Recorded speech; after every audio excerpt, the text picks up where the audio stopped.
Bueno, retomando la actividad de esta mañana, vamos a presentar a la magíster Rebeca Anijovic. Rebeca Anijovic es profesora de Ciencias de la Educación y de Psicología, especialista y magíster en formación de formadores en la Universidad de Buenos Aires. Es docente en el profesorado de Enseñanza Media y Superior en Ciencias Jurídicas de la Universidad de Buenos Aires, profesora de posgrado en Flaxo y en la Escuela de Educación de la Universidad de San Andrés. También es directora del profesorado universitario en la Universidad de San Andrés. Como asesora pedagógica se desempeña en instituciones educativas de Brasil, Perú, Argentina y también aquí en el Uruguay. Es autora y coautora de diversas publicaciones referidas a la didáctica, a la evaluación y a la formación docente.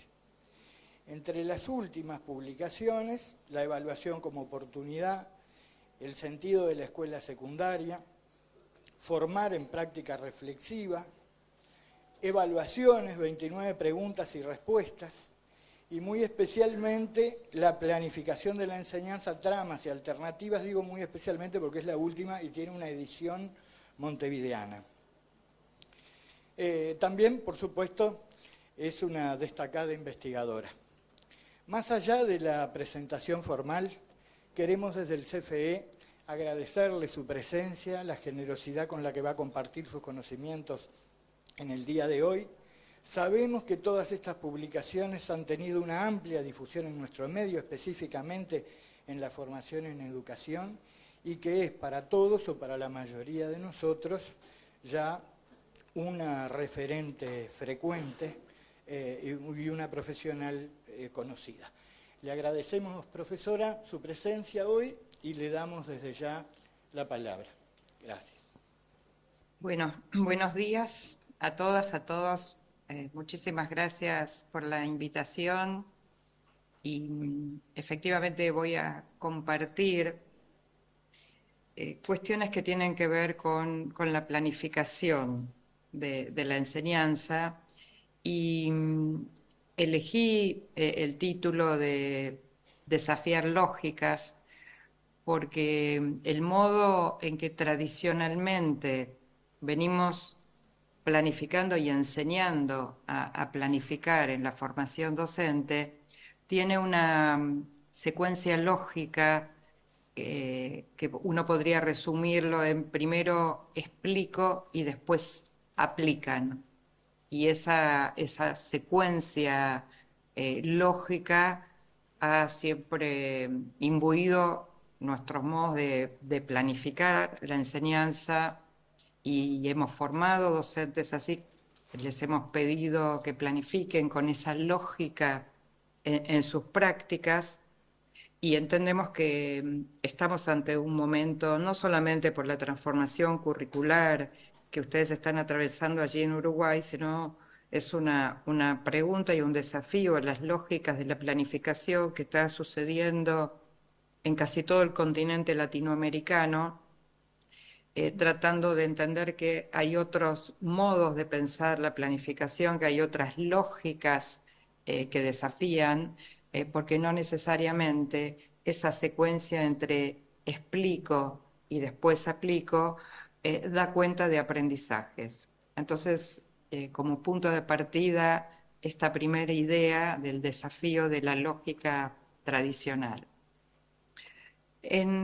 Con relación a los cambios para poder enmarcar, digamos, el proceso de planificación, no como un aspecto técnico exclusivamente, sino como una propuesta que tiene que ver con cómo nosotros pensamos, cómo nosotros vamos a diseñar esa manera de enseñar para lograr los aprendizajes que deseamos, pero claramente está implicando un cambio en planificar poniendo foco en los contenidos, como históricamente se venía haciendo, a poner foco en las competencias más los saberes disciplinares, por supuesto. Y ese primer punto cambia ya la lógica de la planificación. Un segundo punto es que habitualmente el punto de partida de una planificación eran los contenidos disciplinares, y hoy no necesariamente es el punto de partida, sino les voy a mostrar después como otras puertas de entrada, pero claramente hay una tendencia en lo que tiene que ver con la planificación a la identificación de situaciones, problemas que tienen que ver con la diversidad de los contextos, que tiene que ver con las problemáticas para abordar contenidos disciplinares, pero también refiriendo a la pregunta, qué tiene que poder resolver o abordar, qué tipo de problemas y cómo tiene que poder resolver un estudiante cuando egresa de los niveles de escolaridad, ¿no? Y se inserta socialmente. La tercera idea del cambio también en cómo pensar la planificación es de la centralidad de los docentes al protagonismo de los estudiantes. Y esto tiene que ver con las metodologías activas, pero tiene que ver también con cuál es nuestro posicionamiento como docentes. Es decir, si uno mirara sobre el papel de la planificación, diría, la pregunta sería, ¿dónde me ubico yo como docente en esta propuesta?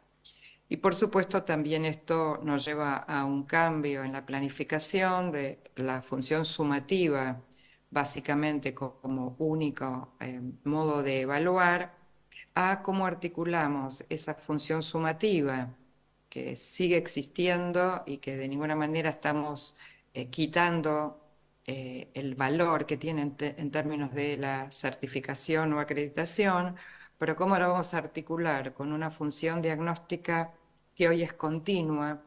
Ya no hablamos más de función diagnóstica solo al inicio de un año escolar, con lo cual en nuestra planificación debería visibilizarse esa función diagnóstica continua, porque efectivamente nosotros estamos todo el tiempo diagnosticando en el sentido de saber si nuestros estudiantes están avanzando, si están aprendiendo. Y articularla con la función formativa, que es la función más nueva en términos no teóricos, pero sí en términos de cómo se lleva el aula. La función formativa en esta manera de encarar diferente la planificación implica que yo tengo que planificar esa función formativa. En mi planificador tiene que esa función aparecer con los distintos instrumentos, con la búsqueda y la identificación de evidencias que nos vayan mostrando cómo avanzan nuestros estudiantes, cómo aprenden. Y también hay un cambio, digamos, del foco en cada disciplina a una perspectiva multidisciplinar, de relaciones entre disciplinas, pero así fuera la mínima relación entre disciplinas, estamos cambiando nuestra cabeza, nuestra mirada en cuanto al diseño de la planificación. Entonces, lo primero que uno piensa hoy es que hay un tiempo de la planificación, un tiempo para planificar, un tiempo que necesitamos todos los maestros y maestras de planificación, que es un tiempo de reflexión y de anticipación. Yo, cuando pienso en trabajar con la planificación, es el momento donde los maestros pensamos acerca de lo que queremos como intencionalidad pedagógica que suceda en las aulas, y esa anticipación que por supuesto nos lleva a definir de algún modo que la planificación no deja de ser una hipótesis de trabajo, no deja de ser un borrador bien diseñado, pero borrador en el sentido de que la planificación tiene un momento, que es este de pensarla, pero tiene un momento interactivo, que es cuando yo pongo la planificación en funcionamiento en el aula, y allí algunos especialistas dicen que en realidad la verdadera planificación es la que uno podría mostrar cuando finalizó un periodo de un proyecto, de una unidad de indagación, y la verdadera planificación en el sentido entre lo que pensé y diseñé y fruto de la interacción sufrió modificaciones y que generaron en realidad una planificación no diferente en términos de las metas de aprendizaje, pero sí en muchos otros aspectos que solo podemos articularlos cuando estamos en interacción con los estudiantes, ¿no? Y eso ya dice algo de nuestra perspectiva con respecto a la planificación, porque si yo voy a considerar un lugar muy importante para los estudiantes en el aula, en los momentos interactivos, seguro que eso va a impactar en la planificación, debiera impactar para ratificar el rumbo, para hacer las modificaciones pertinentes. Ese tiempo de reflexión que tengo en el momento de planificar es un tiempo de reflexión que no lo tengo disponible de ese mismo modo en el momento interactivo, en el momento en que esta planificación se lleva al aula.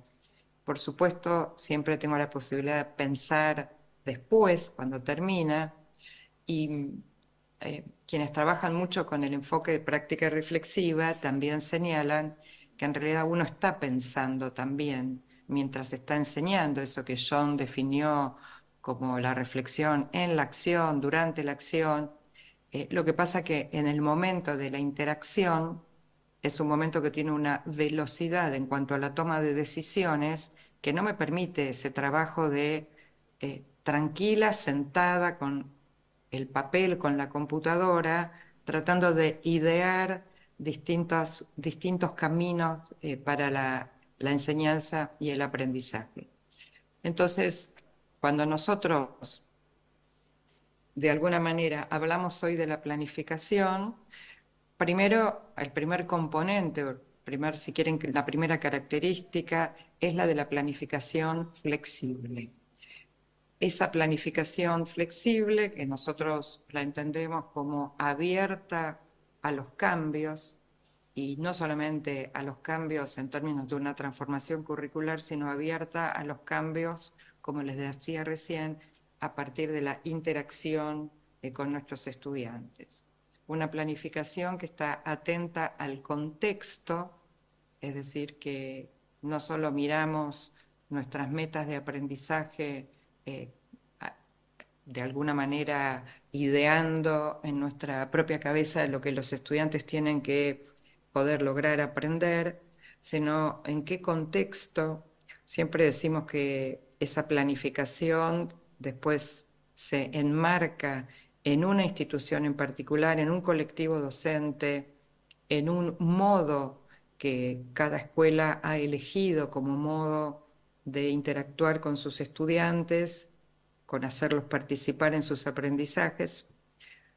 Por supuesto, esa planificación flexible también considera quiénes son los estudiantes, no solamente las características de un grupo, sino quiénes son los estudiantes de hoy, con qué vienen a encontrarse con nosotros en las escuelas, cómo vienen, cuántos aprendizajes estos estudiantes hacen por fuera de la escuela hoy a través de las tecnologías. Y entonces, cómo todo eso, si yo decido considerarlo, va a ser de mi planificación una planificación flexible. Esta flexibilidad de ninguna manera implica que abandono las metas de aprendizaje. La flexibilidad no va a estar puesta allí, sino va a estar puesta en otros componentes de la evaluación y de la planificación, perdón, que voy a ir identificando. Algunas preguntas, y son solo algunas, porque son muchas las que nos preguntamos acerca del segundo componente, que es la coherencia entre los distintos elementos de la planificación. Y allí varias preguntas que nos ayudan a mirar ese diseño inicial que nosotros hacemos. Bueno, una primera pregunta muy importante es: ¿qué es lo que tienen que lograr mis estudiantes? Pero más allá de eso es cómo vamos a saber nosotros, maestros, profesores, y cómo vamos a saber los estudiantes que están aprendiendo. Y eso requiere planificación. Eso no es algo que yo espontáneamente voy registrando, que por supuesto lo voy a hacer, pero la posibilidad de pensarlo con anticipación va a habilitar maneras diferentes de pensar en cómo los estudiantes tienen que llegar a esos aprendizajes y cuánta visibilidad y conciencia de lo aprendido tienen los estudiantes. Una segunda pregunta que nos formulamos es si las situaciones de aprendizaje que hemos diseñado, que estamos diseñando, favorecen el desarrollo de las competencias y sobre todo la visibilidad de los modos de aprender de cada estudiante. Esta idea de la visibilidad y de darse cuenta cómo están aprendiendo va ligado a la competencia de desarrollo de habilidades metacognitivas, que para mí en particular es una competencia que de algún modo es transversal a todas las planificaciones que yo pueda hacer, porque el acompañamiento aquí para que los estudiantes avancen en sus aprendizajes tiene hoy un sentido desde la función formativa de la evaluación, y eso implica el desarrollo de esta competencia metacognitiva a lo largo de todos los niveles de escolaridad, o sea, no solamente la coherencia interna al trabajo con una disciplina, sino atraviesa todos los niveles de escolaridad. La tercera pregunta es cómo se articula, que es por donde yo empecé, la función sumativa eh, con las situaciones de aprendizaje, y allí tenemos siempre como algunas incoherencias entre las funciones, fundamentalmente la sumativa y las situaciones de aprendizaje, ¿no? Cómo vamos monitoreando, cómo se articula esa función formativa que nos va mostrando cómo los estudiantes avanzan y cuáles son los desafíos que tienen por delante y aquellos que todavía no logran, y entonces vuelve para mí como docente en forma de pregunta acerca de cómo debería planificar mi próxima unidad o mi próximo proyecto o mi próxima clase en función de esta articulación. La cuarta pregunta es si los modos de enseñar que yo voy a definir en la planificación ponen al estudiante efectivamente en el centro, al igual que la planificación de la evaluación. Y no siempre aparece tan explícito en la planificación, aparecen a veces algunas propuestas de enseñanza con el uso de determinadas estrategias, y de alguna manera queda invisibilizada en la planificación la voz de los estudiantes, ¿no? Lo que los estudiantes van a hacer en tanto describirlos como estudiantes protagonistas. Y la quinta pregunta, que da cuenta de la flexibilidad, además de la coherencia, si en el diseño se contemplan varios recorridos diferentes considerando la diversidad de los estudiantes. Obviamente podríamos agregar muchas más preguntas, pero en principio me parece que estas nos abren al momento de la planificación a pensar en ese diseño que vamos a hacer. Entonces, una pregunta que nos hacemos hoy cuando trabajamos con otros marcos curriculares es, y en particular con el de competencias, es ¿por dónde empezamos? Y aquí, digo, abro posibilidades, porque está claro que uno puede empezar por identificar qué saberes disciplinares tiene que abordar. Uno podría empezar por definir la competencia o las competencias que quiere poner en juego en esa selección, pero también podríamos empezar por problemas situados. Y allí, digo, uno podría preguntarse cuál es mejor, y particularmente pienso que no hay una mejor que otra. Hay docentes diversos y si uno reconoce la diversidad de la docencia, ya sea en formación, futuros docentes o docentes en servicio, es que uno podría empezar por cualquiera de estos tres modos de empezar, de abrir puertas, porque de alguna manera vamos a atravesar por los tres. Hay docentes que les resulta más fácil empezar por identificar un problema situado, porque lo que está ocurriendo en el contexto, ya sea de la propia institución o de el lugar donde, de la comunidad donde está inserta, o ya sea por algún problema del contexto que excede a esa escuela en particular o a ese país en particular, eh, y entonces empiezo por ese problema situado y voy a inmediatamente buscar los saberes disciplinares y las competencias. Digo esto porque si nosotros hablamos de flexibilidad, la flexibilidad no es solo en qué voy a hacer adentro del aula, también la flexibilidad es cómo voy a comenzar el diseño de mi planificación, y estas serían, como uno podría definir, tres puertas de entrada para esa planificación. Si uno decide entrar por la puerta de los problemas, uno diría como docente que tenemos que estar como muy conectados con lo que sucede en los contextos, tenemos que conocer muy bien a nuestros estudiantes y sus intereses, eh, y pensar que la inclusión de los estudiantes en la planificación tiene que ver con una construcción compartida del conocimiento, y con, por supuesto, la planificación de experiencias que sean significativas para los estudiantes en términos de aprendizaje. Lo que nosotros hoy definimos más que como motivación es si nosotros podemos, desde nuestra planificación, ayudar a que los estudiantes le encuentren sentido a lo que aprenden. Eh, Venimos de modos de planificar y enseñar donde en algunos casos la pregunta era ¿y esto para qué me sirve? O un fuerte, digamos, una búsqueda, diría casi desenfrenada de motivar, cómo motivamos a los estudiantes, y entonces en nuestra planificación hemos buscado distintas maneras de motivar a los estudiantes, con toda una discusión si efectivamente uno motiva o uno estimula, incentiva, si uno piensa que la motivación es intrínseca.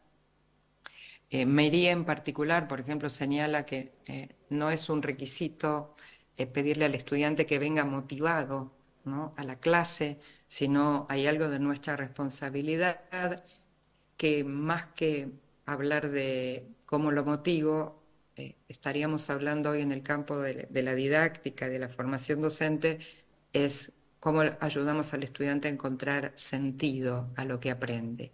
Y el sentido no siempre es el uso de ese conocimiento, a veces el sentido es un conocimiento que me ayuda a entender mejor lo que sucede en el mundo y no necesariamente a, de alguna manera, intervenir en ese mundo, ¿no? Entonces la pregunta por el sentido es una pregunta muy importante para respondernos primero para nosotros. Si yo no le encuentro sentido a lo que estoy enseñando y lo enseño porque está en un diseño curricular, bueno, ahí tengo que yo volver sobre mí misma, sobre mis modos de planificar y pensar en cómo voy a lograr que estos estudiantes encuentren sentido a lo que aprenden. Obviamente, en este modo distinto de planificar, que estamos mirando cómo podemos cada vez más aproximar las disciplinas, y yo no me voy a extender en particular, pero sí pensar que cuando voy a abordar esos saberes disciplinares importantes, relevantes, que sí o sí tienen que tener los estudiantes, fíjense que como ejemplo aquí, eh, un docente que tenía que enseñar desde los saberes disciplinares algo vinculado al Renacimiento, bueno, un primer borrador que hizo fue cómo los estudiantes podrían acercarse a esa época, a ese contexto histórico, cultural, desde distintas disciplinas, ¿no? Cómo se acercaría un historiador, cómo se acercaría un científico, cómo se acercaría un artista. Y fíjense que allí no estoy cambiando el contenido disciplinar, sino estoy planificando la posibilidad que mis estudiantes, por ejemplo, elijan, ¿no? Desde qué disciplina o desde qué rol, ¿no? Como historiador, como científico o como artista, atendiendo ahí, por supuesto, a todos los aportes que Gardner nos ha hecho, en particular en uno de sus libros tal vez más interesantes, que es La educación de la mente y el conocimiento disciplinar, ¿no? Donde nos permite pensar en muchas puertas de entrada diferentes, aún dentro de mi propia disciplina, ¿no? Obviamente, si el proyecto es interdisciplinario, eh, podría favorecer que el profesor de sociales los ayude a acercarse desde el historiador y el profesor de ciencias desde un investigador, un científico que investiga y obviamente un artista de todas las manifestaciones expresivas. Entonces esto también forma parte hoy de lo que nosotros anticipamos en una planificación. Les decía hace un ratito que yo cuando pienso la planificación tengo que poder definir si la pienso desde la perspectiva del estudiante protagonista. Y allí, eh, como también nosotros nos enriquecemos con otras disciplinas, eh, tomando algo del marco de la producción audiovisual, de los expertos en esta temática, eh, definen de algún modo a través de un texto interesante de Raffo, cuando uno pregunta, bueno, ¿qué es ser protagonista? ¿Cómo pienso el ser protagonista al interior de la planificación? Y entonces estas personas que vienen del área del arte, de la producción audiovisual y más, dicen que los protagonistas son quienes llevan adelante y sostienen sus acciones y parlamentos, como la historia que narra la película. El carácter protagónico, dicen, no es resultado de la cantidad de tiempo ni de la cantidad de diálogos en los que interviene, ¿no? Que podría ser un criterio para mirar el protagonismo de los estudiantes. Sino dicen que el protagonismo no de un personaje depende del peso dramático que tenga en la historia que narra la obra. Y entonces uno diría, no se trata de un activismo, de llenar a los estudiantes de actividades, sino cómo lo consideramos en el lugar de intérprete principal.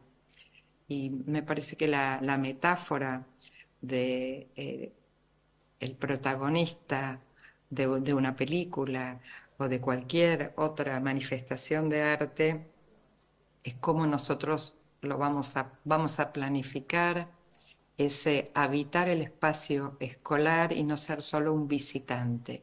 Y eso implica muchas cuestiones, solo a modo de ejemplo decirles que cuando yo planifico, por ejemplo, que voy a dar una clase expositiva dialogada, no expositiva solamente, debería pensar con anticipación cómo voy a recoger los aportes de los estudiantes.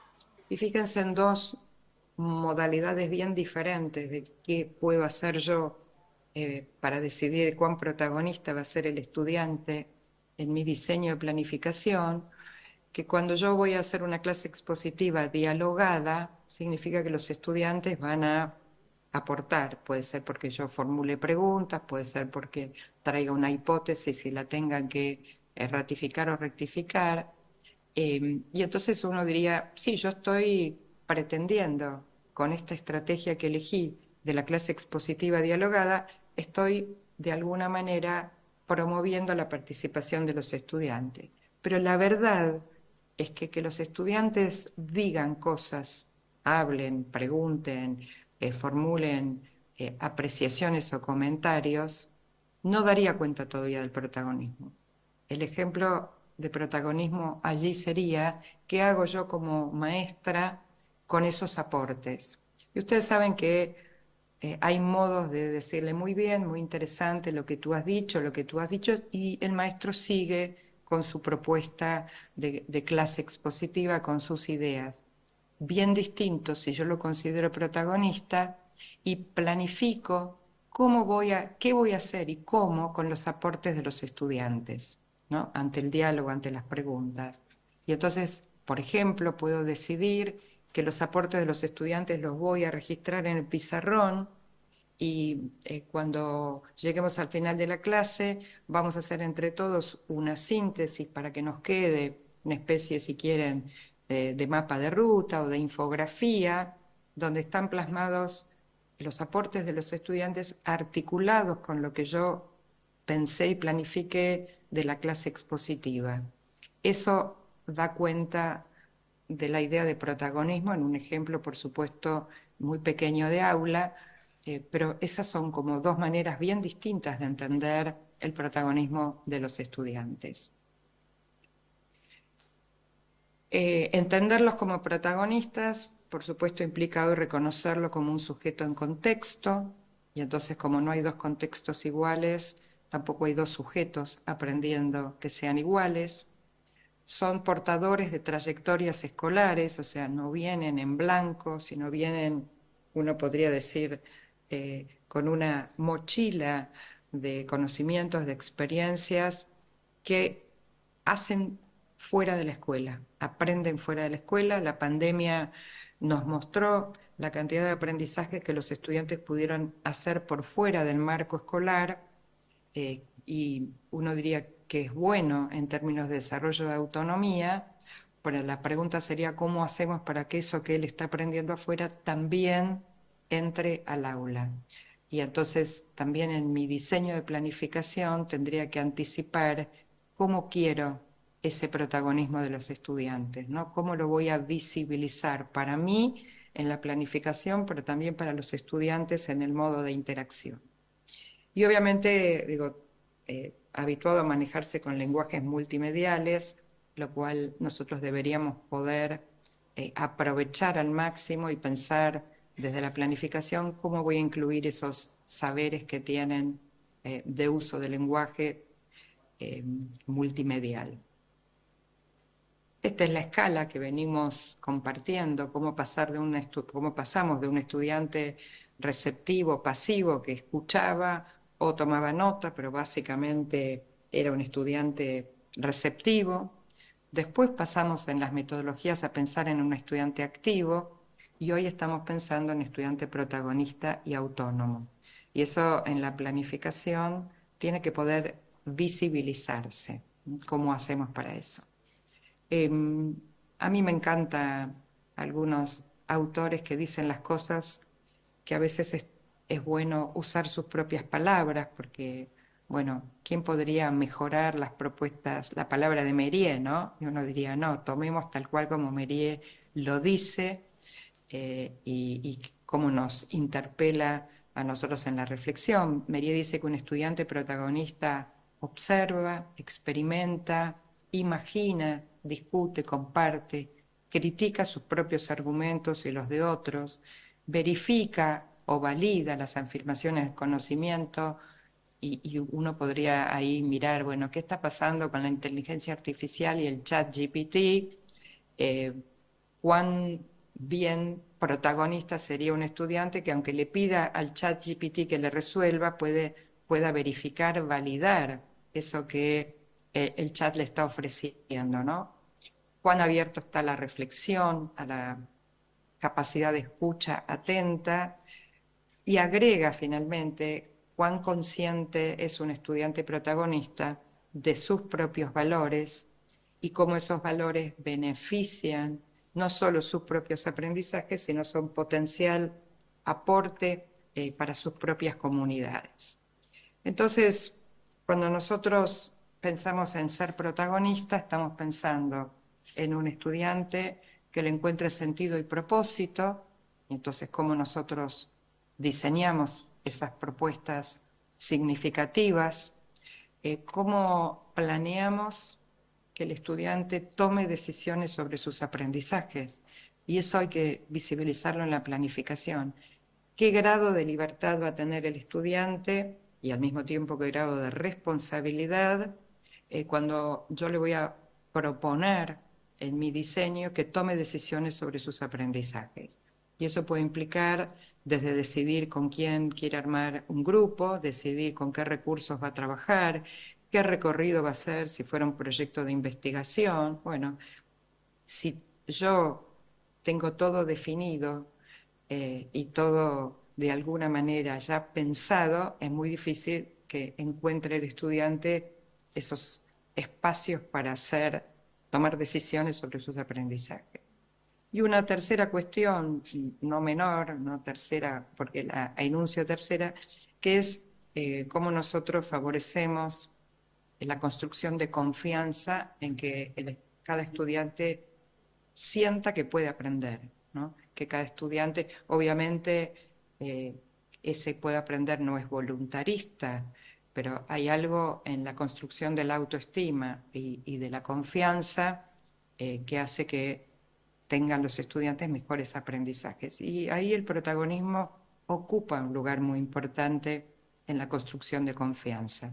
Cuando un estudiante dice, lo pude hacer, tomé una decisión sobre la estrategia y me doy cuenta que me equivoqué, pero al mismo tiempo tengo la posibilidad, tengo la oportunidad de o de desandar ese camino o de empezar otro que estratégicamente me ayude a los logros de los aprendizajes. Cuando planifico y pienso experiencias de aprendizaje que sean significativas para los estudiantes, pienso primero, entonces, en el aprendizaje. Eh, Primero o segundo, no por orden, ¿no? Porque nosotros diríamos, cuando planificamos y pensamos en cómo los estudiantes van a aprender y cómo yo voy a saber y ellos van a saber qué aprenden. Entonces, lo primero que debería entender cuál es mi perspectiva acerca del aprendizaje. Y acá simplemente algunas ideas para abrir. Yo reconozco el aprendizaje de mis estudiantes, por ejemplo, a través de las preguntas que se formulan. Tema siempre controversial porque nosotros les enseñamos a responder preguntas y poco a formular preguntas. Entonces, enseñar, trabajar, planificar, pensando cómo les enseñamos a los estudiantes a que se formulen preguntas sobre el aprendizaje. Preguntas cada vez con más nivel de profundidad, pero preguntas también que nos dan a nosotros pistas de cuáles son los intereses de los estudiantes. Y esas pistas acerca de los intereses nos tienen que ayudar a planificar experiencias de aprendizaje que sean apropiadas a esos intereses. Por supuesto que aprenden de las experiencias que los hacemos transitar, pero fundamentalmente del sentido que ellos le otorgan a las experiencias. Yo puedo diseñar una maravillosa experiencia que yo pienso que tiene todos los componentes, que puede ser una salida a un museo y entonces en mi planificación figuran un montón de actividades de preparación que yo voy a hacer para la visita al museo y voy a desarrollar allí, voy a tomar en consideración la competencia de comunicación y avanzo con la planificación, pero los estudiantes no le encontraron sentido a esa visita al museo, ¿no? Entonces, no me alcanza con diseñar una buena experiencia, sino cómo voy a contribuir en ese diseño para que los estudiantes le encuentren y le otorguen sentido a esa experiencia. Por supuesto, reconocemos los aprendizajes cuando trabajan con otros, ¿no? Nosotros, en todos los marcos que hoy hay de diseños curriculares en Latinoamérica, aparece el trabajo colaborativo, cooperativo, aparecen las competencias, y entonces, ¿cómo vamos a diseñar experiencia para que suceda esto de interactuar con otros? También cómo vamos a pensar las experiencias de aprendizaje con sentido si pensamos en que aprende cuando interviene el estudiante, cuando modifica algo del contexto, cuando hace por ejemplo, trabaja en un proyecto de aprendizaje social y entonces va al campo y hace algo con eso, ¿no? Y reconocemos el aprendizaje cuando hace visible sus modos de aprender, cuando un estudiante puede contar el recorrido que hizo, cómo lo hizo. Inclusive fíjense que con el chat GPT es muy interesante que si uno planifica que le va a ofrecer al estudiante la posibilidad de buscar a través de la inteligencia artificial y de validar, también le podríamos pedir que nos muestre todas las evidencias, por ejemplo, de los prompts o de los pedidos, de las consignas que le dio al chat y cómo su trabajo fue cambiando, al principio la respuesta del chat, por las buenas preguntas que yo le fui haciendo, por los pedidos que le fui haciendo, ¿no? Y entonces, cómo a partir de ahí empiezo también a visibilizar mis modos de aprender. Solamente a modo de ejemplo, cuando le hemos preguntado a estudiantes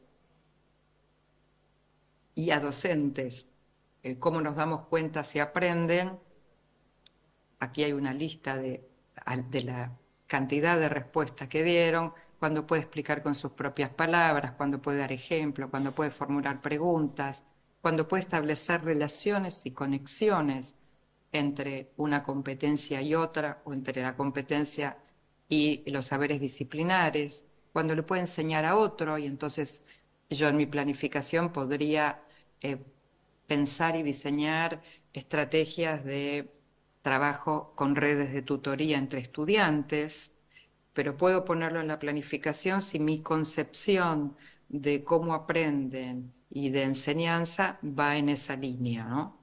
Si puede resolver un problema y poder explicar sus estrategias, si puede analizar críticamente, crear, transferir, ¿no?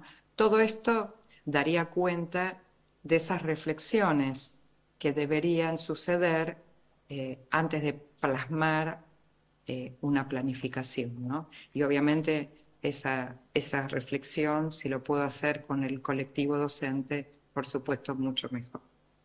Entonces, en esa planificación voy a ir por las metodologías activas, que son las que muestran la coherencia en enseñar a través de competencias y saberes disciplinares.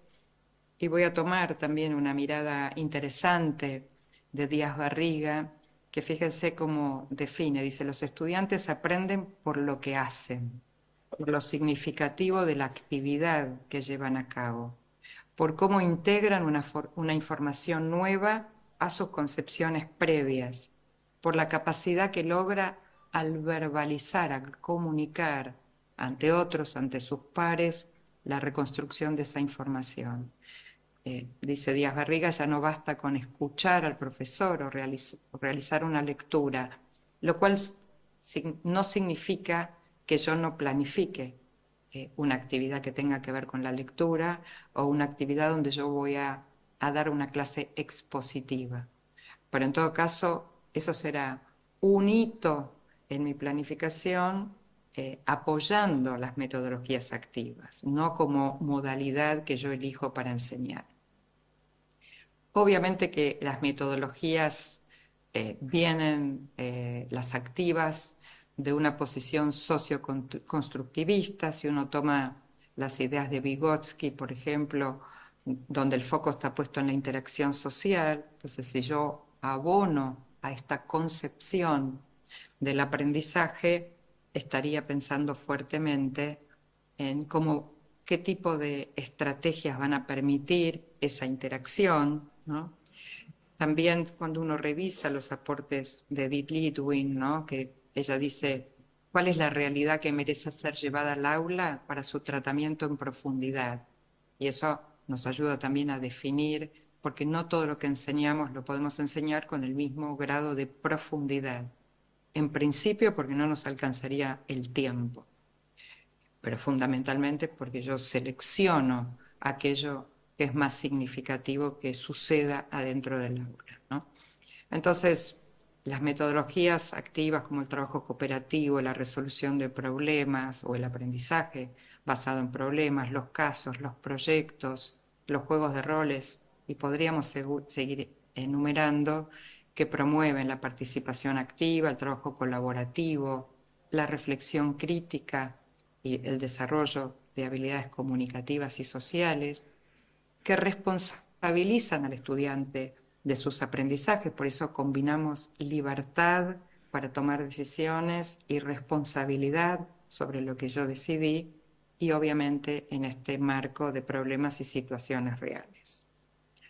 Pero también cuando planifico, voy a planificar mirando que el aula está conformado por diversidad de estudiantes, por eso la definimos como aulas heterogéneas, y en ese sentido, solo esta imagen capturada de una docente, que fíjense que arma con el formato de una rayuela una secuencia de actividades en la planificación, donde el 1 y el 2 que ustedes ven acá puede convertirse en una actividad individual, pero el 3 y 4 es el trabajo en pequeños grupos, el 5 vuelve a ser individual, el 6 y 7 en grupos, y el 8 vuelve a ser individual y con todo el grupo junto. Entonces, estoy pensando allí en la diversidad, que significa dónde voy a ofrecer opciones. Cuando yo entiendo que cada estudiante tiene sus modos diferentes de aprender, sus estrategias, sus intereses, sus expectativas y ritmos de trabajo, ¿no? Entonces, esa hoja de ruta que voy a armar cuando empiezo mi borrador de planificación, con situaciones de aprendizaje con sentido, con oportunidades para que tomen decisiones y elijan, y pueden elegir en cómo se van a organizar, cómo van a monitorear, ¿no? Y cómo se dan cuenta si ese es el mejor camino, y ahí aparece todo lo de hacer visible el aprendizaje. ¿Cómo voy a promover el acceso a variedad de materiales y recursos físicos y digitales? ¿Cómo voy a incluir el uso de diferentes espacios dentro y fuera del aula y de la escuela? ¿Cómo voy a diseñar propuestas que incluyan distintos tipos de agrupamiento, ¿no?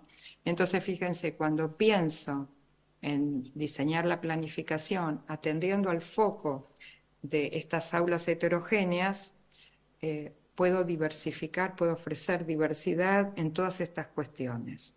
Dentro de un gran problema, como puede ser querer traer el problema de los animales en extinción, y entonces dentro de los subproblemas podría haber posibilidad de que los estudiantes elijan un animal que está en vías de extinción y trabajar sobre ese animal, y otro grupo elegir otro, porque todos estarían trabajando en lo mismo, que sería cómo evitar la extinción de las especies como problema central. Pero dentro de eso los estudiantes podrían elegir un subproblema, que en este caso podría ser elegir un tipo de animal en extinción. Puedo diversificar con fuentes de información. En mi planificación puede haber variedad de fuentes de información, y también puedo convocar a que los estudiantes busquen y elijan las propias. También puedo en mi planificación pensar en que el desarrollo de este proyecto venga de la mano de distintas voces, con distintas posturas frente a eso.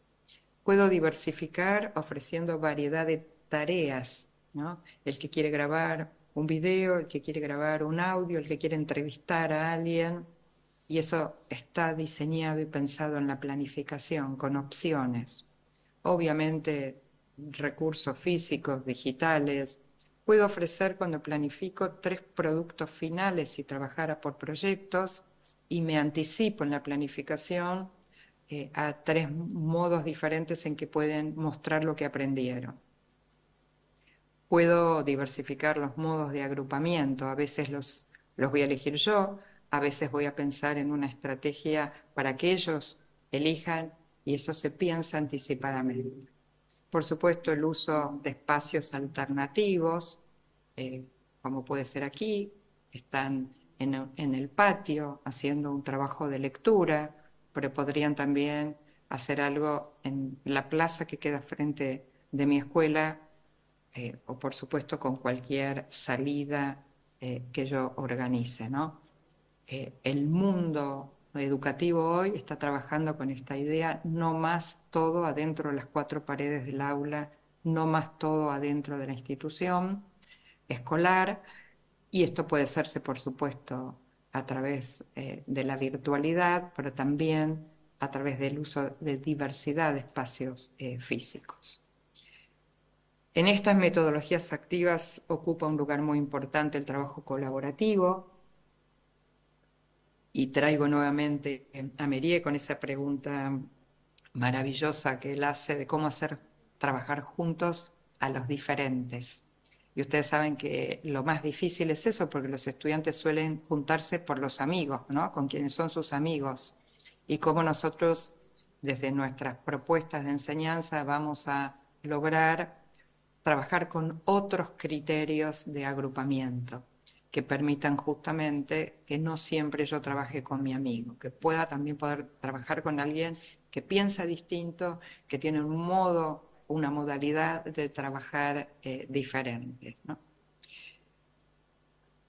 Cuando pensamos en estas metodologías activas, siempre estamos pensando que el fin último, el horizonte, es que los estudiantes aprendan a autorregularse y favorecer así procesos más autónomos. Cuando nosotros pensamos en la autorregulación, estamos siempre pensando en modos en que el estudiante pueda solo, no solo inicialmente, al inicio es con mucho andamio, pero puedan ir avanzando solos en el desarrollo de la autorregulación, que implica darme cuenta no solo qué estoy aprendiendo, sino cómo estoy aprendiendo. Monitorear mi propio recorrido, proceso, apropiación de saberes y de competencias. Y eso, si uno lo piensa transversalmente a lo largo de todos los niveles de escolaridad, debería permitir el desarrollo de un estudiante autorregulado y autónomo. Sobre todo porque no sabemos exactamente qué mundo, ya no digo dentro de 10 años, ¿no? Qué mundo nos depara este año, el año que viene, cómo preparamos a estos estudiantes con esas competencias para que cuando egresen sean capaces de abordar esos problemas. Entonces, también cuando pienso y planifico en qué lugar le voy a dar a la autorregulación, a las competencias metacognitivas, por ejemplo, diseño esta escalera de metacognición, la voy a hacer visible en mi planificación, porque la vamos a utilizar para que los estudiantes avancen en esa competencia del aprender a aprender. Voy a utilizar cuestionarios sencillos que los voy a diseñar y van a estar en esa columna de planificación que es la evaluación. Y voy a usar este protocolo, cómo te das cuenta que tenías que cambiar de estrategia y si se lo puedes explicar a un par. Y eso aparece en mi planificación como un instrumento que voy a usar. Todas las rutinas de pensamiento que favorecen la autonomía y el conocerme a mí misma como estudiante. Bueno, hay un montón, solamente a modo de ejemplo. ¿Qué te hace decir esto? Que tiene que ver con razonar con evidencia y generar conversaciones colaborativas. Y entonces, bueno, todo lo que en la Escuela de Educación de Harvard hemos aprendido acerca del uso de las rutinas de pensamiento, porque fíjense, para tomar un ejemplo, que el pensamiento crítico, que es una competencia que ustedes tienen en el marco, requiere autorregulación del estudiante, requiere tener conocimientos anteriores, requiere aceptar a veces incertidumbre porque no puedo encontrar la respuesta adecuada o pertinente, requiere un esfuerzo. Quiero decir que cuando decidimos trabajar con las competencias, nos ayudamos de un montón de recursos, de instrumentos, y las rutinas de pensamiento son una excelente vía para hacerlo, ¿no? También todo lo que tenemos hoy, porque recuerden que hacer visible el aprendizaje no es simplemente decirlo con palabras, ¿no? Hacer visible el aprendizaje implica el uso de una variedad de recursos y de estrategias. Entonces, fíjense, acá hay un ejemplo de un mapa mental donde los estudiantes de un instituto de formación docente estaban trabajando con el concepto de ciberculturas, medios y procesos educativos, y bueno, cómo fueron armando a través de este gráfico, por ejemplo, su comprensión de la temática, donde fueron articulando ideas propias, ideas de distintos autores que estuvieron trabajando. ¿Por qué? Porque los gráficos, todo lo que es visual, todas las infografías, también nos muestran la forma de pensar. Entonces, podría poner en la columna de evaluación formativa, cuando planifico, el tipo de infografías o el tipo de gráfico o el link a una herramienta que voy a utilizar con mis estudiantes. Esta es la imagen que quería mostrarles de la evaluación, ¿no? Cuando yo planifico, tengo que definir, una vez que identifico las metas de comprensión, las competencias que vamos a utilizar y la situación problema en el caso de decidir empezar un proyecto desde ahí, voy a definir en lo verde cómo los estudiantes van a avanzar en esa escalera del aprendizaje, qué instrumentos voy a poner al servicio de, pero también me va a importar el logro, ¿no? Y ahí en amarillo tienen a dónde llegué, a qué nivel, por ejemplo, el desarrollo de la competencia, ¿no? Entonces, todo esto pensado anticipadamente. Como última manera de pensar en la planificación, y digo última en el sentido que esto no es operativo, sino viene del campo de esa invitación a reflexionar que nosotros podemos hacer con el colectivo docente y que tiene que ver con las metáforas, ¿no? Alicia Camillioni, a quien ustedes seguro conocen, dice que usamos las metáforas para construir pensamiento y discurso, ¿no?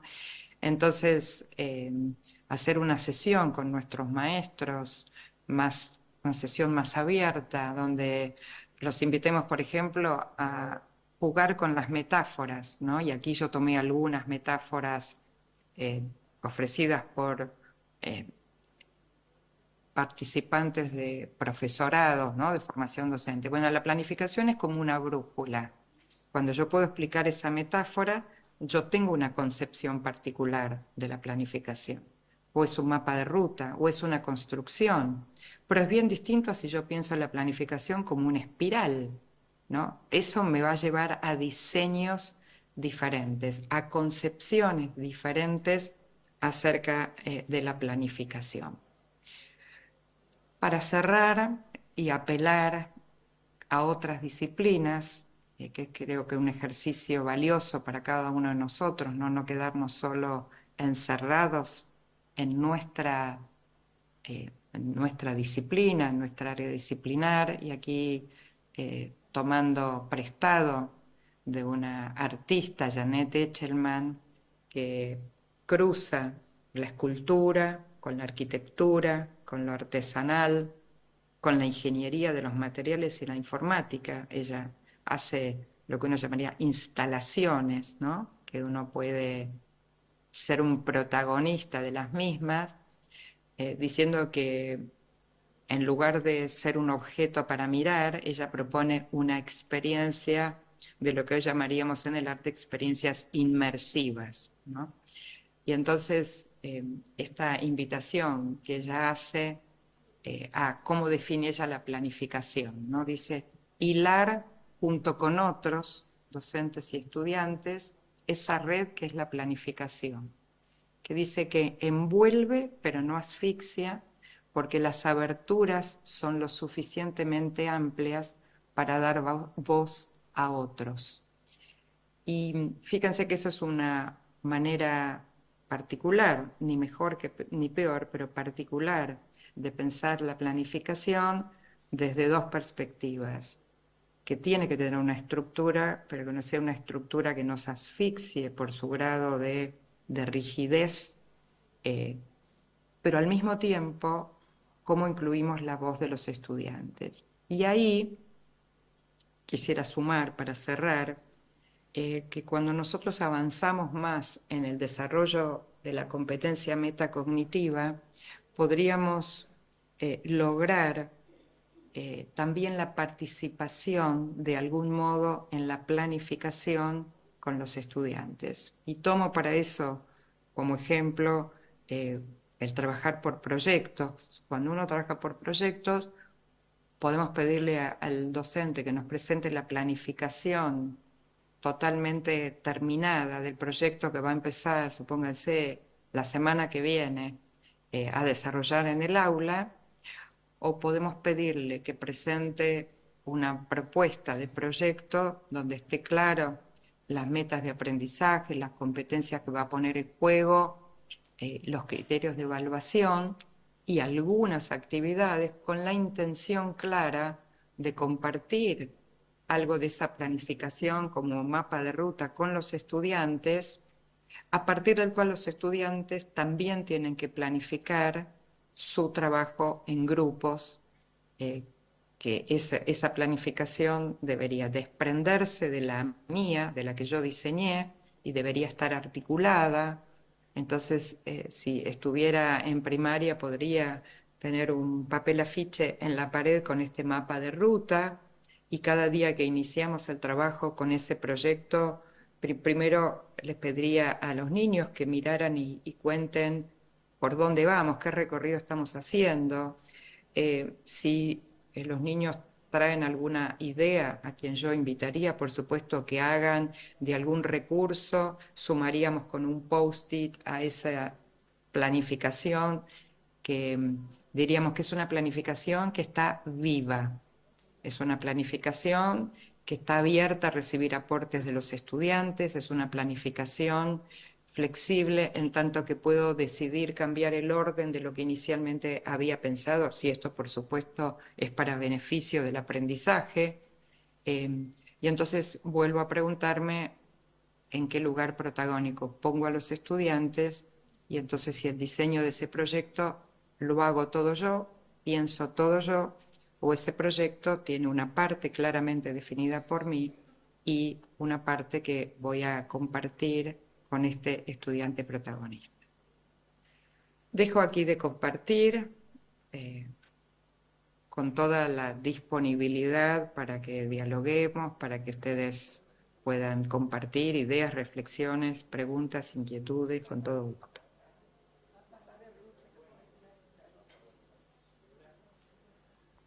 Hola. Bueno, le agradecemos mucho, profesora. Vamos a abrir este espacio después de haber asistido a esta conferencia que verdaderamente, por supuesto que sí. Gracias, gracias.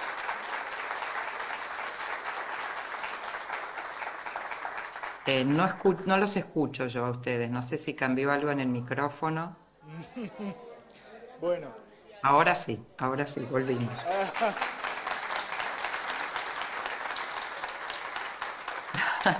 Los veo aplaudir, pero no los estoy escuchando cuando aplauden. No importa, está Bueno. todo bien.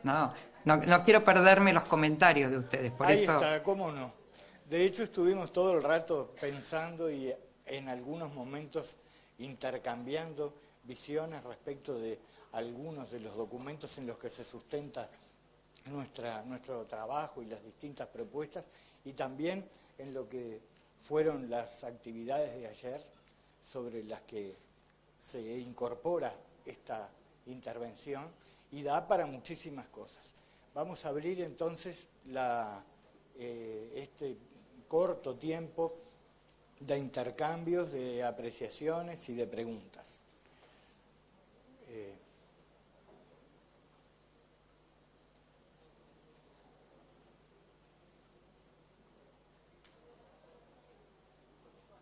Bueno.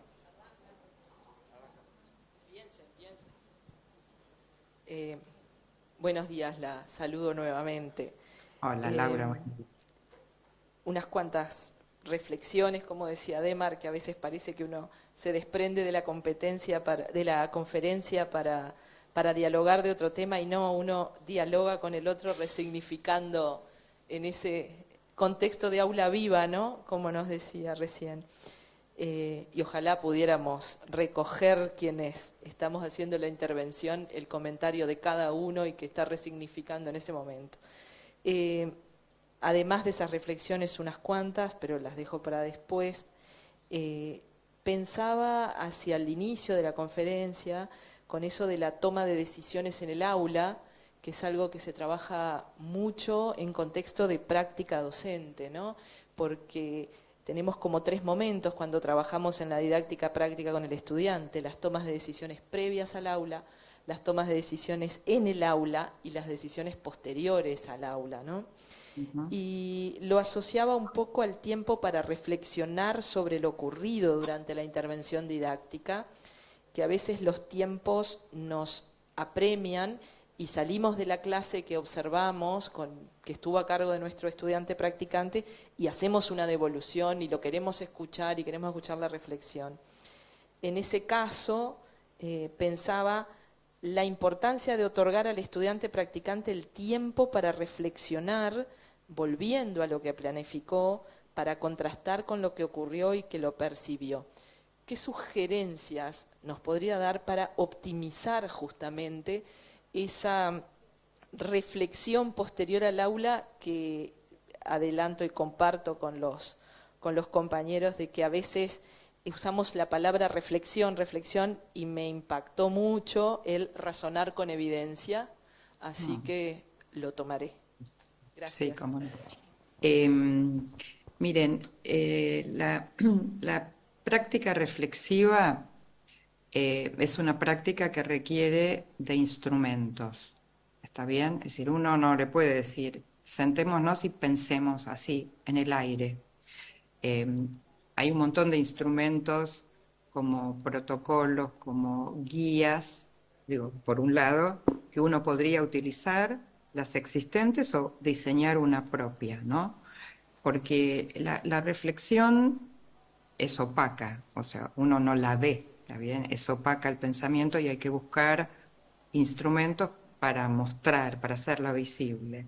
Entonces, por un lado tenemos instrumentos como cuestionarios, ¿no? Una pregunta, ¿de qué te diste cuenta en la clase de hoy? Que puede ser bien abierta y genérica, o de qué te diste cuenta con relación a algo puntual, a cómo estuvieron aprendiendo los niños esa nueva idea que tú trajiste sobre las ciencias sociales, etc. Entonces, hay preguntas de ese tipo, de cómo te diste cuenta, eh, preguntas como, por ejemplo, si puede identificar en su clase lo que se llama una oportunidad ganada y una oportunidad perdida. Y entonces tiene una estructura, 2 preguntas, digamos, oportunidad ganada y oportunidad perdida, con la idea de que la reflexión sea focalizada. ¿Por qué? Porque cuando uno hace esas preguntas abiertas, genéricas y grandes, finalmente no nos permite meternos en profundidad, y tampoco un practicante, como tampoco un estudiante, ¿no?, de bachillerato, de liceo, no puede reflexionar sobre todos los aspectos. ¿Se entiende? Porque necesitamos focalizar. Porque si yo entro a observar un practicante, supónganse, y yo en el proceso de reflexión lo haría pasear por 25 aspectos de su clase, con la intencionalidad de que mejore, nadie puede tomar 25 reflexiones, revisiones para la próxima clase y modificarlas. Entonces, allí trabajamos otra vez con la idea de foco, la idea de esencial, y entonces uno dice, bueno, pongamos el foco en esta clase, miremos cómo el maestro favoreció el trabajo grupal. Y entonces busquemos 3 evidencias que den cuenta de el trabajo grupal que sucedió, revisamos cómo lo planificamos y entonces pensamos cuál debería ser la próxima actividad. El proceso de práctica reflexiva es así, es con guías, con pautas y es focalizado. Entonces ahí usamos protocolos, cuestionarios, podemos tener, en muchos institutos de formación trabajan con diarios de aprendizaje. Por ejemplo, en los diarios no es lo mismo pedirle al practicante que comparta con nosotros todo lo que escribió en el diario, a pedirle al practicante que elija algo del diario que considere que muestra, por ejemplo, una fortaleza de cómo está aprendiendo a enseñar y o algo del diario que muestre un desafío que todavía tiene por alcanzar. Entonces no es el diario, es porque sobre ese aspecto yo puedo ofrecer una retroalimentación profunda, sobre ese aspecto puedo validar que la próxima observación él va a mostrar, el practicante, aquello que mejoró sobre lo que conversamos hoy. Porque lo que yo quiero es eso. Bueno, sí, tuviste dificultades hoy en construir un pizarrón compartido con los aportes de los niños. Y en la conversación reflexiva nos hemos dado cuenta que esa práctica está alineada con nuestra meta de aprendizaje, con la competencia de la comunicación, etcétera, etcétera. Debería pedirle al maestro que en la próxima clase ponga foco él y ponga foco yo nuevamente en el aprendizaje colaborativo y cómo avanzó o mejoró. Entonces, si uno planifica esta práctica reflexiva, por supuesto, ustedes me podrán decir, bueno, pero también es bueno que espontáneamente le pregunto, ¿qué te pareció tu clase? Por supuesto, pero ustedes saben lo que pasa, ¿no? Supongamos que la clase no fue buena y yo le pregunto, ¿qué te pareció tu clase? Respuesta habitual, fantástica, maravillosa. ¿Cómo salgo de ahí, ¿no? De esa autoestima que la tiene elevada a la enésima potencia para abordar aspectos que tiene que mejorar? ¿Se entiende? Entonces, claro que puedo preguntarle, ¿te sentiste bien? ¿Te sentiste mal? Pero no es eso lo que va a hacer a la práctica reflexiva, no es eso lo que va a impactar en la mejora de sus aprendizajes, ¿no? Así que todos los instrumentos como protocolos, cuestionarios de autoevaluación, por supuesto, las rúbricas, los diarios de aprendizaje, la pregunta por aquello puntual, que puede ser el hilo conductor que yo tome, supónganse, en un periodo de prácticas, ¿no? ¿Por qué? Porque es la mayor fortaleza o es el mayor desafío que tienen. Entonces elegimos algunos desafíos, elegimos algunas fortalezas para identificar y vamos buscando evidencias, porque si no es, a mí me pareció que tu clase fue y a ti te pareció que tu clase fue. Busquemos evidencia. La evidencia que muestra el momento donde crees que mejor aprendieron. Una evidencia que muestra el momento donde estaban más desconectados. Esas son las preguntas de la práctica reflexiva que yo uso y las planifico. Por supuesto, todas las espontáneas que además me puedan surgir en el momento. Pero la práctica reflexiva requiere planificación y requiere recursos y requiere instrumentos, ¿no? Si no, nos sentamos en el café y charlamos, y lo podemos hacer, pero eso no da cuenta ni del aprendizaje, ni del impacto, ni de la progresión, ni del avance. Así que bueno, hay que planificarlo con todas estas posibilidades y muchas otras, ¿no? Estoy tomando algunos ejemplos puntuales de la práctica. Bueno, allá.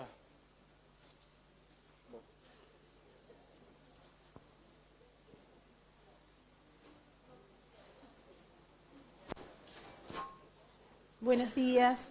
Buenos días. En primer lugar, agradecer tanto conocimiento recibido y simplemente una reflexión, profesora, para tomarlo y llevarlo para con mis estudiantes también.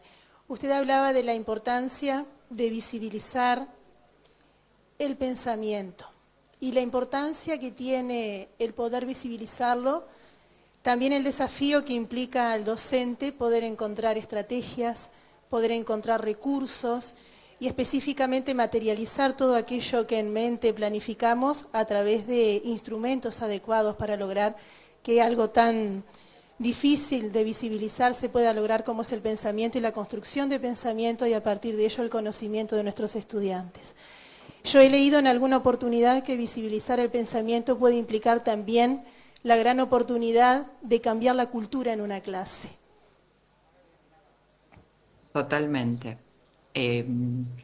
Visibilizar el pensamiento es, diría, una práctica de formación profunda, ¿no? Que requiere tiempo. Uno no reflexiona en 5 minutos corriendo cuando salió de la clase porque va a entrar a otra, ¿no? Y sabemos que hay poco tiempo disponible para, ¿no? No siempre disponemos del que quisiéramos, pero necesitamos generar esa posibilidad de visibilizar, que sea, digamos, en distintas situaciones u oportunidades, pero también le sumaría a la visibilización que debe quedar documentado y registrado. Porque vieron, todo suele ser muy oral, ¿no? Es una conversación oral y si uno piensa en que yo estoy aprendiendo de mí misma en cuanto a cómo enseño, cómo planifico, etcétera, debería poder documentar algo sencillo, no escribir un informe burocrático, no, nada de eso, ¿no? Por ejemplo, esa pregunta que yo les hacía, ¿de qué me di cuenta en la clase de hoy? Y dejo por escrito de qué me di cuenta en la clase de hoy y qué evidencia tomé para darme cuenta de lo que me di cuenta, ¿no? Y eso me va a servir porque tal vez dentro de 2 reuniones donde volvamos a conversar, venimos con eso que tenemos documentado, registrado, podemos sumarle a eso, vieron lo que sería un modelo de contrato didáctico, ¿no? De la conversación reflexiva que tuvimos hoy. ¿Te has dado cuenta que tienes que dejar más tiempo para que los niños, por ejemplo, expresen sus ideas? En ese documentar debiera incluir qué estrategia entonces voy a probar la próxima clase para que esto suceda. Y entonces después de la próxima clase tengo documentado el desafío que tiene que mejorar, documentada la propuesta, digo, que va a incluir, supónganse, un torbellino de ideas como un recurso, y entonces en esta segunda o tercera conversación vemos qué de eso que quedó documentado sucedió, o sea, es como la imagen que me viene es la de un hilo conductor, ¿no? Donde venimos hablando de la participación de los niños a lo largo de 3 clases diferentes que yo fui a observarlo. Entonces, requiero tiempo, pero también es un tiempo que acoto si uso instrumentos adecuados de reflexión. Por eso, si es una charla informal, probablemente no me alcance la media hora que le destiné y finalmente no quedamos comprometidos a nada. Cuando las prácticas de reflexión miran hacia atrás, pero tienen que tener algo mirando al futuro. Entonces, reflexiono sobre la clase que pasó, pero tengo pendiente el desafío para la próxima. Y así funciona la retroalimentación. Miro sobre lo que hice, o miro yo como observadora sobre lo que hizo, pero tiene que estar articulada inmediatamente con el próximo paso. Y entonces la próxima clase. Y entonces tu próxima planificación. Entonces estamos ahí generando oportunidades concretas y específicas, ¿no? Muchas gracias. Al contrario.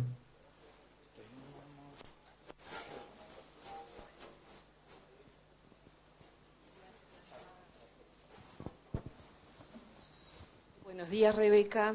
Como Buen siempre día. es un placer escucharte. Me presento como profesora de didáctica y directora del Centro Regional de Profesores del Norte. Tengo ese doble rol. Pero hace años que me desempeño como profesora de didáctica. Desde el año 2010, en el 2008 leí el libro El oficio de enseñar de Litwin, donde habla sobre una estrategia llamada integración curricular. A mí en ese momento me explotó la cabeza, porque me parece que era un deber que teníamos los docentes en general, de pensar en todos los contenidos de una forma más espiralada, ¿no? De decir, a ver, ¿cuáles son los contenidos centrales? ¿Cuál es el eje vertebrador? ¿Cómo se relaciona con los otros contenidos? ¿Cómo podemos atravesar todo esto desde la enseñanza, conociéndolo desde el día 1? Y lo empecé a aplicar en mis clases de Física 1. Y luego, después, como profe de didáctica, empecé, digamos, de alguna manera a tratar de contagiarle esto a los estudiantes. Y pasó una década, el Plan 2008 no contemplaba en el programa, o por lo menos no estaba escrito, y pasamos ahora a la transformación educativa, donde básicamente los contenidos se trabajan a partir de esta estrategia. Yo lo celebro, realmente es así. Bien, entonces, ahora, ¿cuál es nuestro rol? ¿Cómo podemos hacer lo que tú decías en la primera diapo? Las competencias sumadas a los saberes disciplinares, ¿no? Esa fue la primera presentación. O sea, no perder de vista los saberes disciplinarios, pero ahora los tenemos que solapar desde las competencias. O sea, siempre pensados desde las competencias. ¿Cómo hacer esta integración curricular ahora desde las competencias? Teniendo en cuenta todas estas metodologías activas, el ABP, la resolución de problemas, la analogía, la interrogación didáctica, y podemos nombrar las prácticas colaborativas, los profesores de ciencias, las prácticas experimentales, y por ahí vamos, ¿verdad? Entonces, yo lo veo así, a ver, capaz que estoy bastante alejada, pero en formación docente, ahí está, en formación docente como profesora de didáctica de física, yo lo trabajo desde el día 1 y es la respuesta de cómo pensás la planificación. ¿Es una brújula? ¿Es espiral? ¿Es espiralada? ¿Qué ¿no? ¿Cómo la vemos? ¿La vemos circular o la vemos como una espiral concéntrica que se envuelve y se desenvuelve? Y se los presento así a mis estudiantes, ¿no?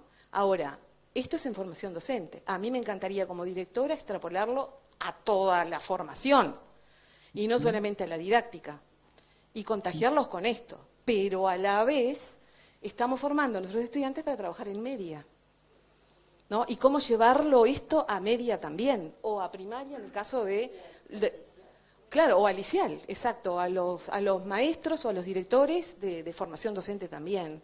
Entonces me gustaría que profundizaras un poquitito en formación docente y en media, ¿no? ¿Cómo hacer para darle más brillo a esta estrategia que me parece valiosísima, que es la integración curricular, en este enfoque competencial?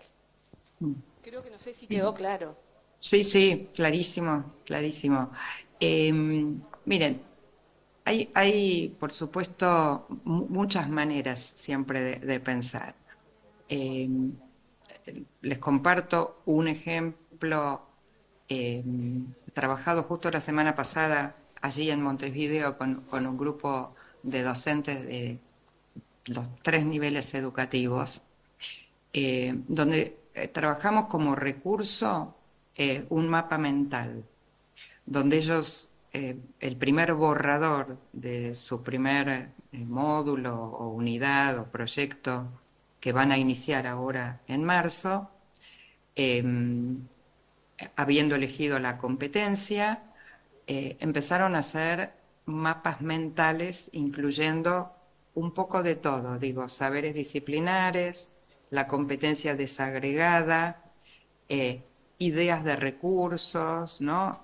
Como esa actividad que uno hace de torbellino de ideas, ¿no? Pero plasmado en un papel afiche grande, donde en el caso de media, los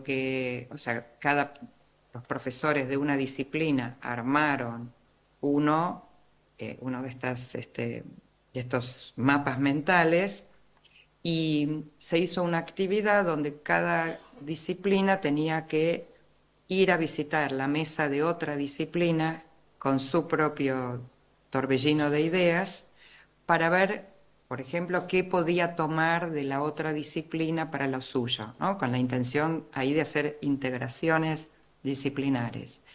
Y de esos cambios, ¿no? De pasar por varias mesas, mirar los mapas mentales de otras disciplinas y empezar a encontrar qué tenían en común, porque tenían muchas metodologías, por ejemplo, en común, tenían muchos recursos metacognitivos en común, tenían competencias porque habían establecido la competencia que iba a ser común, y entonces les diría, ese fue el primer borrador de integración. Si ustedes me dicen, eso es una planificación, es la antesala de la planificación. Pero si yo tengo eso, con eso yo puedo entonces empezar a hacer un diseño más integrado. No me importa el formato, digo, yo sé que en muchas instituciones prefieren tener un formato único para todos sus maestros. A mí no me preocupa el formato en la medida, sí me preocupa que el formato sea de relaciones, ¿no? Que venga más en un formato de mapa mental que en un formato de columnas, como es el modelo más tradicional de planeamiento. Y esos son buenos ejercicios y buenos ejemplos para empezar a integrar esa mirada de los otros, no la mía. Yo soy, supónganse, especialista en ciencia, miro con esos ojos de ciencia, pero viene el grupo de arte y mira lo mío, me formula alguna pregunta, yo miro lo de ellos y empieza este movimiento que inicialmente son borradores de torbellinos de ideas, que después me llevo a mi grupo de docentes y empiezo un trabajo de, ¿y qué tiene que ver este circulito que pusimos acá con este otro que pusimos acá? ¿Tienen algo que ver? No. Entonces, ¿qué hago? ¿Los dejo y busco cómo juntarlos o saco uno? Es un trabajo artesanal que cuando veo la producción generada, digo, valió la pena, porque se abrió la planificación. En lugar de ir cerrándola, fue abierta, me permitió establecer conexiones. En un grupo, me acuerdo ahora de memoria, vino un profesor de arte y él unió dos flechitas de otra disciplina. Él se dio cuenta cómo se juntaban, no era el de la propia disciplina, ¿no? Entonces, yo creo que esos ejercicios colaborativos de construcción, digo, con el formato de mapa mental o con el que ustedes quieran, para mí son de una riqueza que me permite entonces empezar a darme cuenta de qué se conecta con qué. Y la última parte del trabajo que tenían que hacer era jerarquizar, elegir, porque ese mapa mental podría ser para 2 años de una materia, ¿no? Entonces priorizar y ver cómo se conectaban y ver cómo se complementaban. Y eso, yo no vi ahora la planificación que después de eso hicieron, pero estoy segura que esa planificación va a tener una riqueza y un nivel de integración que por supuesto es mejorable, por supuesto, porque era la primera vez que los docentes hacían un trabajo de esta naturaleza. Y yo estoy convencida de que vamos por ahí. Yo misma dirijo un profesorado de formación docente con profesionales de distintas disciplinas, médicos, ingenieros, abogados. Imagínense que cuando les decimos el desarrollo de habilidades metacognitivas, nos dicen, por favor, hablen en castellano, de qué están hablando, ¿no? Porque obviamente su campo disciplinar es otro, pero empiezan las conversaciones entre lógicas diferentes y terminan dando una práctica de a 2 disciplinas juntas, en lo posible, dirían borrador, nada que ver una con la otra.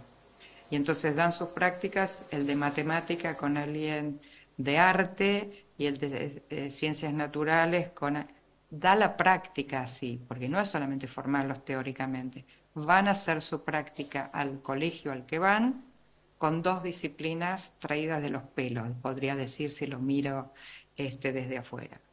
Y es un buen ejercicio eso, mirar como extranjero, como diría nuestra querida amiga Graciela Frigerio, mirar como extranjero ese mapa mental que hicieron los de matemáticas y yo no entiendo nada de matemáticas. Justamente ahí tengo una oportunidad como ustedes planteaban antes.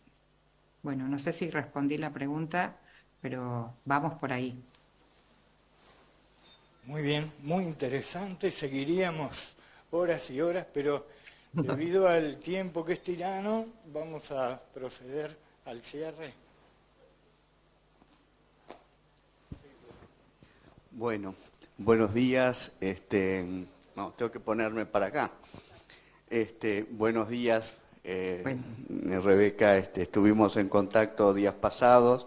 Sí. Agradecer la disposición, agradecer la conferencia en la cual nos interpela a nosotros en el sentido de cuánta riqueza tenemos producida en el ámbito del Consejo, sobre todo si empezamos a hacer una relectura del marco curricular de la formación de los educadores a la luz de la conferencia que hoy nos ha brindado, ¿no? Sobre todo en esa relación de competencias y contenidos, en esa relación del estudiante y el docente, en la autonomía del estudiante, que para nosotros está ahí escrito como autonomía y es la definición del estudiante protagonista que se está haciendo, es la definición del estudiante autónomo que nosotros tenemos en el marco, ¿no? Las relaciones que aquí se plantean y que ayer estuvimos trabajando en los documentos de curricularización de la práctica, quiere decir que es un aporte muy importante para la reflexión, que nos muestra que no estamos tan lejos en el camino ni tan errados, sino que estamos un paso más cerca en llegar a las metas, y seguramente se van a generar nuevas metas una vez que se lleguen a esas.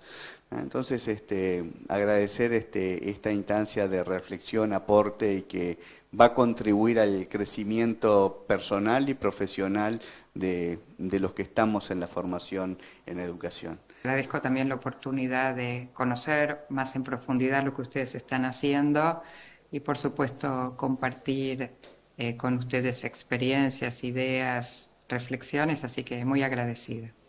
Bueno, muy bien. Muchas gracias y buena jornada. Igualmente para ustedes. Hasta luego.